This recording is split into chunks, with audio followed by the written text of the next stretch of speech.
कालच्या शपथविधी सोहळ्यानंतर नागपूरमधल्या शासकीय निवासस्थानाबाहेर मंत्र्यांच्या नावाच्या पाट्या बदलण्यास आता सुरुवात झाली आहे। मुख्यमंत्र्यांचा शासकीय निवासस्थान असलेल्या रामगिरी इथं देवेंद्र फडणवीस यांच्या नावाची पाटी लागली आहे, तर देवगिरी बंगल्यावर एकनाथ शिंदे यांच्या नावाची पाटी लागली आहे। तर तिथे अजित पवार पुन्हा उपमुख्यमंत्री झाल्यानं विजयगड या निवासस्थानी त्यांच्या नावाची पाटी ही कायम आहे।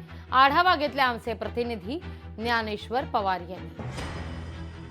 काल मुंबईच्या आझाद मैदान येथे महायुतीचा महाशपथविधी सोहळा पार पडला, ज्यामध्ये राज्याचे मुख्यमंत्री म्हणून देवेंद्र फडणवीस यांनी जे आहे ते काल शपथ घेतली। त्यानंतर आता आपण पाहू शकतो की शासकीय जे निवासस्थान असतात त्यावर जे आहे ते आता मंत्र्यांचे नावाचे पाटी जे आहे ते बदलल्या गेलेले आहे। एकूणच मी सध्या नागपूरच्या रामगिरी या मुख्यमंत्र्यांच्या शासकीय निवासस्थानासमोर आहे। या ठिकाणी आपण पाहू शकतो की आता देवेंद्र सरिता गंगाधरराव फडणवीस मुख्यमंत्री अशा पद्धतीची पाटी जी आहे ती लावण्यात आलेली आहे। पूर्वी एकनाथ शिंदे मुख्यमंत्री असताना त्यांच्या नावाची पाटी या ठिकाणी होती, आता ती पाटी जी आहे ती बदलण्यात आली आहे। आणि एकूणच दोन उपमुख्यमंत्री अजित पवार असतील आणि एकनाथ शिंदे असतील यांनी देखील काल शपथ घेतली आणि त्याच अनुषंगाने नागपूरचा जो देवगिरी शासकीय निवासस्थान आहे उपमुख्यमंत्र्याचं, त्या ठिकाणी पूर्वी जे आहे ते देवेंद्र फडणवीस यांचं नाव लावण्यात आलं होतं। सोबतच विजयगड जो बंगला आहे तो अजित पवार यांना देण्यात आला होता आणि पूर्वी ते उपमुख्यमंत्री होते आणि आता पुन्हा त्यांनी उपमुख्यमंत्रीपदाची शपथ घेतल्याने त्या ठिकाणी काही बदल करण्यात आले नाही। मात्र देवगिरी बंगल्यावर जे देवेंद्र फडणवीस यांचं उपमुख्यमंत्री म्हणून नाव होतं त्या ठिकाणी एकनाथ शिंदे यांच्या नावाची पाटी लावण्यात आली आहे। तर रामगिरी निवासस्थानावर आता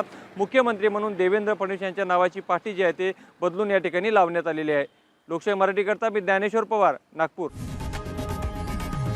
लोकशाही मराठी ऐका, पहा, जागरूक रहा।